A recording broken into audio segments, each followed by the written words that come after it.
Sí, gràcies, alcaldessa. En primer lloc, dir que tot el tema de societat civil catalana i del que va passar dissabte, després ens hi referirem amb més profunditat. No volíem barrejar les coses i volíem posicionar la CUP davant d'aquesta nova però vella proposta de l'ús dels símbols. Jo ja no seré breu, perquè crec que cal matisar moltes coses i dir coses que tenim ganes de dir.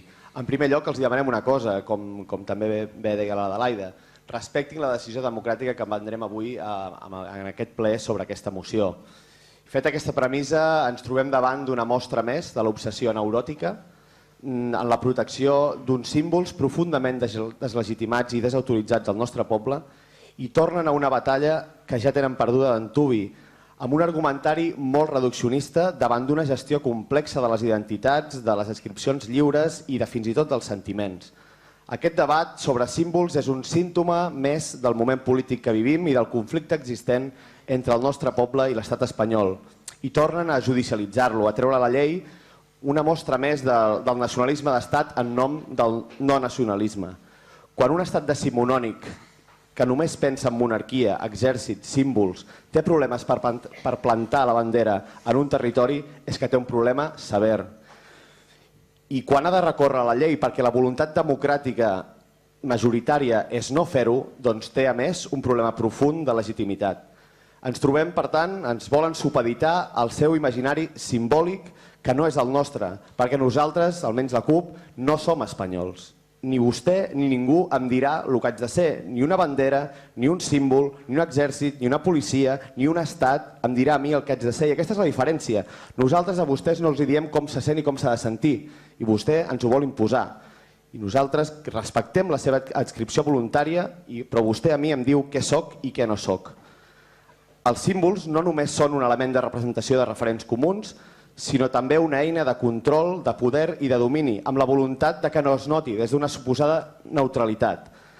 En la realitat catalana aquesta neutralitat, però, falla, i l'Estat no admet altres descripcions, per majoritàries que siguin, només de forma condescendent, perquè l'Estat no entén de plurilingüisme, no entén de plurinacionalitat, no entén de pluriculturalitat, que existeix i el que vol fer amb totes aquestes cultures és folcloritzar-les.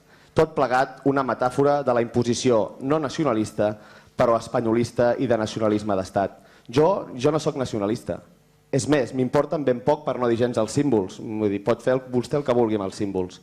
Però jo el que vull és que respecti la meva manera de ser i d'existir en el món, ni millor ni pitjor que ningú altre, però des del respecte i entenent la diversitat com una riquesa i no com un estorb. En definitiva, votarem que no a aquesta nova mostra d'una derrota històrica de l'Estat a Catalunya, perquè després de 300 anys de prohibicions, de prohibició de llengües, de llibertats, de repressió, de genocidi, de negació d'una realitat cultural, encara tenen problemes per penjar la bandereta al balcó.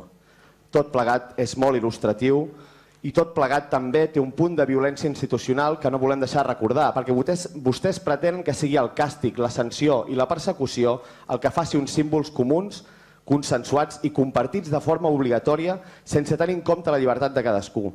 Perquè en el fons el que vostès volen és imposar una determinada idea d'Espanya caduca, antiga, que ja no existeix. I mai han aconseguit normalitzar els símbols en aquesta terra. I una prova claríssima és aquesta moció. Una prova de la impotència, de la derrota, perquè al final és un símbol de feblesa presentar aquesta moció i del projecte fallit d'Espanya com a nació homogènia. En altres geografies dels països catalans han intentat prohibir un llaç a les Illes Balears, un llaç amb la senyera per defensar l'escola en català. O fins i tot han intentat prohibir el terme països catalans o el terme país valencià a València. Allà on vostès solets van aprovar una llei de símbols que deia textualment que cap administració, partits polítics, sindicats, sistema educatiu, mitjans de comunicació, empreses i associacions empresarials, entitats, organismes i particulars podrà qüestionar. Però qui es pensen que són vosaltres? Qui us penseu que sou? M'heu de dir a mi què haig de pensar o què hem de deixar de pensar? Això a casa meva es diu Inquisició.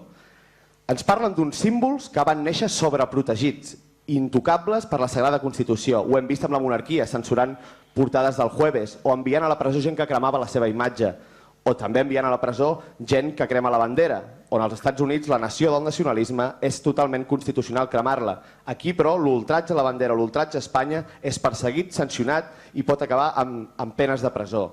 Quina és aquesta bogeria?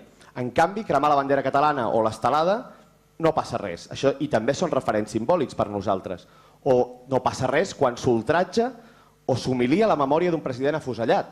I aquí tampoc passa res. És molt bèstia veure la sobreprotecció dels símbols espanyolistes i la desprotecció dels altres símbols. I acabo, tot plegat il·lustra quina és la magnitud de la crisi del seu règim i, en definitiva, poden fer mocions derogant el sistema mètric decimal o també derogant la llei de la gravetat, que és aquella que diu que tot cau pel seu propi pes, com aquesta moció.